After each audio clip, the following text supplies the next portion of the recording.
آپ کو یہ بتائیں کہ صنعتکاروں نے آئندہ بجٹ میں برآمدات کرنے والی انڈسٹری کو زیرو ریٹڈ اسٹیٹس بحال کرنے کا مطالبہ کر دیا ہے. اس بارے میں آپ کو بتائیں گے، لیکن ابھی آپ کو لیے چلیں گے مشیر خزانہ عبدالحفیظ شیخ اقتصادی سروے پیش کر رہے ہیں کہ اس حکومت کے آنے سے پہلے ایک اقتصادی بحران تھا جو ورثے میں ملا. پچھلے 5 سال جو گزرے تھے اس حکومت کے آنے سے پہلے، اس میں ایکسپورٹس جو ہیں، یعنی ہماری چیزیں جو باہر کے لوگ خریدتے ہیں، ان میں گروتھ کی رفتار جو ہے وہ 0% تھی.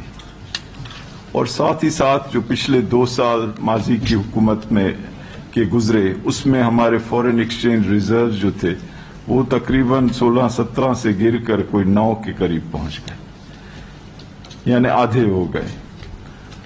دوسری جانب کیونکہ ڈالر کو سستا رکھا گیا تو امپورٹس جو ہیں وہ ایکسپورٹ سے دگنی ہو گئی، اور ان تمام تینوں کا اثر یہ پڑا کہ ہمارے پاس ڈالرز ختم ہو گئے کہ ہم اپنی معیشت کو اچھے انداز میں چلا سکیں.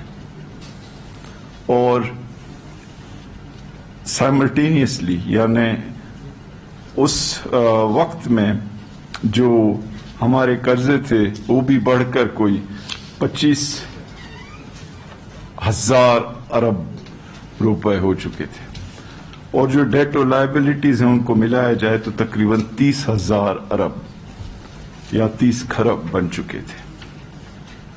تو ایک ایسی سچویشن تھی کہ جس میں یہ ایکسٹرنل اکاؤنٹ کا جو سچویشن میں ہم ایک ڈیفالٹ کی جانب دیکھ رہے تھے، اور ساتھ ہی ساتھ جو ہمارے اخراجات تھے وہ آمدنی سے کافی زیادہ تھے، اور بنیادی طور پہ ہم اپنی حکومت میں جو گروتھ حاصل کر رہے تھے وہ باہر سے قرض لے کر ملک کے اندر خرچ کر کے کر رہے تھے. تو ایسی سچویشن میں سب سے پہلی چیز یہ تھی کہ ہم مزید جو ریسورسز ہیں یعنی ڈالرز جو ہیں ان کو موبلائز کریں. تو اس میں حکومت نے کافی کوشش کی، اور کچھ بائیلیٹرل یعنی کچھ ممالک سے یہ لونز اور ڈیٹ آئل کی ری پیمنٹ فیسلٹی حاصل کر کے، اور ساتھ ہی ساتھ IMF کے ساتھ ایک بڑا پروگرام طے کر کے $6 بلین کا یہ موبلائز کیے گئے ریسورسز. اور حکومت نے یہ بھی فیصلہ کیا کہ ٹیکسز جو ہیں ان کو بہتر کرنے کے لیے مزید اقدامات کریں، اور سب سے بڑھ کر یہ کہ اپنے ملک کی ایکسپورٹس جو ہیں اس کو بڑھانے کے لیے اپنے بزنسز کو مراعات دیں. تو بزنس سیکٹر کے لیے گیس، الیکٹریسٹی، قرضے، یہ تمام جو ہیں حکومت نے اپنی جیب سے پیسے دے کر سستے کیے. اور ان وجوہات کی بنا پر ہم جو ہیں اپنے اس ایکسٹرنل یعنی بیرونی جو یہ اکانومی میں خطرہ تھا اس سے ہم نے نپٹا، اور یہ جو کرنٹ اکاؤنٹ ڈیفیسٹ جو ہمیں ورثے میں ملا تھا $20 ارب کا خسارہ، اسے ہم نے کم کر کر $3 ارب تک لے آئے. تو یہ اس حکومت کا ایک بڑا اہم کارنامہ ہے جو کہ پہلے سال اور خصوصی طور پہ اس سال 73% کمی کی گئی اس بڑے خسارے میں. دوسری جو اہم چیز کی گئی اس سال اور اس سے پچھلے سال بھی ملا کر کہ 5,000 ارب روپے قرضوں کی ہیڈنگ میں واپس کیے گئے. تو یہ ایک بہت بڑی چیز ہے کہ ایک ملک ماضی کے لیے ہوئے قرضے چاہے وہ کتنی بھی تعداد میں ہوں وہ واپس کرے. تو جب ہم یہ دیکھتے ہیں کہ آخر موجودہ PTI کی جو گورنمنٹ ہے تو اس نے جو قرضے لیے کیوں لیے، وہ اس وجہ سے لیے تاکہ ماضی کے قرضوں کا جو بوجھ ہے اس کو واپس کیا جا سکے، اور 5,000 ارب روپے واپس کیے گئے ماضی کے قرضوں کی مد میں. تیسری چیز جو میں بہت اہم ہوئی ہے اس سال وہ بتانا چاہتا ہوں کہ ہم نے ایک بہت سخت انداز میں حکومتی اخراجات کو کنٹرول کیا.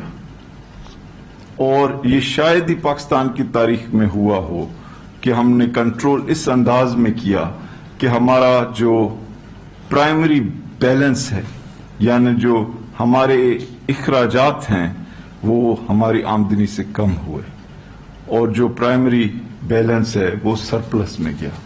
یہ شاید ہی کبھی ہوا ہو پاکستان کی تاریخ میں، اور اس کے لیے فائنانس سیکرٹری صاحب اور تمام جو فائنانس کی ٹیم ہے اس کو میں خراج تحسین پیش کرتا ہوں. اور سب سے بڑھ کر یہ کہ پرائم منسٹر صاحب نے اس ایریا میں لیڈرشپ دکھائی، اور میں جنرل باجوہ کا بھی شکر گزار ہوں کہ ہم نے فوج کی جو بجٹ تھی اس کو فریز کیا، یعنی منجمد کیا. تو ایک فلسفہ یہ تھا کہ ہم حکومت کے اخراجات کو کم کر کے پبلک کے لیے جتنے زیادہ پیسے ہوں وہ دیں. تو اب دیکھیں کہ ہم اس چیز میں بھی کامیاب ہوئے. ہم نے پورا سال جو اسٹیٹ بینک آف پاکستان ہے اس سے ٹکا بھی قرض نہیں لیا. ہم نے پورا سال کسی بھی ادارے کو، کسی بھی گورنمنٹ منسٹری، کسی بھی گورنمنٹ ڈپارٹمنٹ کو ٹکا بھی سپلیمنٹری گرانٹ یعنی اضافی گرانٹ نہیں دی. کیونکہ ہم چاہتے تھے کہ پاکستان کے جو پبلک ہے، پاکستان کے جو عوام ہیں، ان کے پیسے کو بہت احتیاط سے خرچ کیا جائے. اور اس کا اثر آپ نے دیکھا کہ کرونا وائرس کے آنے سے پہلے ہم پرائمری سرپلس کی ایریا میں چلے گئے. پھر ہم نے چونکہ یہ کوشش کی کہ ہم اپنے لوگوں کو بنیادی سہولیات دیں، ان کے لیے انفراسٹرکچر یعنی روڈز، بریجز، ہاسپٹلز، اس طرح کی چیزیں بنائیں، اور ہم جتنا ممکن ہو باہر کی دنیا پہ انحصار کم کریں. تو ہم نے ٹیکسز میں ایک بہت اچھی کامیابی حاصل کی، اور کرونا وائرس کے آنے سے پہلے 17% ٹیکسز میں اضافہ ہوا. اگر آپ یہ سوچیں کہ ہم نے امپورٹس کو کم کیا تاکہ ہم اپنے ڈالرز کو بچائیں، تو ان فیکٹ اس امپورٹس کی کمی کی وجہ سے ہمارے ٹیکس ریونیوز میں بھی کمی ہوئی. ورنہ یہ جو رفتار تھی ٹیکسز کے بڑھنے کی ایف بی آر کے اندر، وہ تقریباً 27% جا رہی تھی. اب ٹیکسز میں بھی اضافہ ایک اطمینان بخش تک، ایکسپینڈیچرز یعنی اخراجات میں زبردست کمی اور ڈسپلن، باہر کے جو بھی قرضے ان کو خوش اسلوبی سے واپس کرنا، اور یہ کہ اپنے تعلقات تجارت کی بنیاد پہ دنیا کے ساتھ مینٹین کرنا، اور اپنے ایکسپورٹرز کو مدد دینا کہ وہ ایکسپورٹس بڑھائیں. پانچویں اور شاید ایک بہت بڑی کامیابی اس حکومت کی یہ رہی کہ پرائم منسٹر عمران خان کا جو ویژن ہے وہ یہ ہے کہ ہر چیز کا محور، ہر چیز کا جو سینٹرل پوائنٹ ہے وہ پاکستان کے عوام ہے، اور وہ عوام جو کہ کمزور طبقے سے ہیں، جو بھولے ہوئے ہیں، جن کے لیے ماضی میں بہت کم ایفرٹ ہوا ہے. تو ہم نے کم بجٹ کے باوجود ڈاکٹر سنیا نشتر کی جو منسٹری ہے احساس، اس کا بجٹ ڈبل کیا، اور تقریباً 100 بلین سے 192 بلین ایسے سوشل سیفٹی نیٹس کے لیے رکھے گئے کہ عام آدمیوں تک وہ پیسے پہنچائے جائیں، اچھے انداز میں پہنچائے جائے، اس انداز میں پہنچائے جائیں کہ ساری دنیا دیکھے کہ اس میں کوئی سیاسی کنسیڈریشن بھی نہیں، کوئی علاقائی کنسیڈریشن بھی نہیں، کوئی مذہبی کنسیڈریشن بھی نہیں، اور صرف یہ کہ پاکستان کے جو غریب یا کم آمدنی والے لوگ، خواتین، خاندان، ان تک پیسے پہنچائے جائیں. تو یہ ایک بڑی اسٹیپ تھی، اور اسی اسٹیپ اور اسی اسپرٹ کی بنیاد پر جو ہمارے قبائلی علاقوں کے مرج ڈسٹرکٹس تھے ان کے لیے بھی 152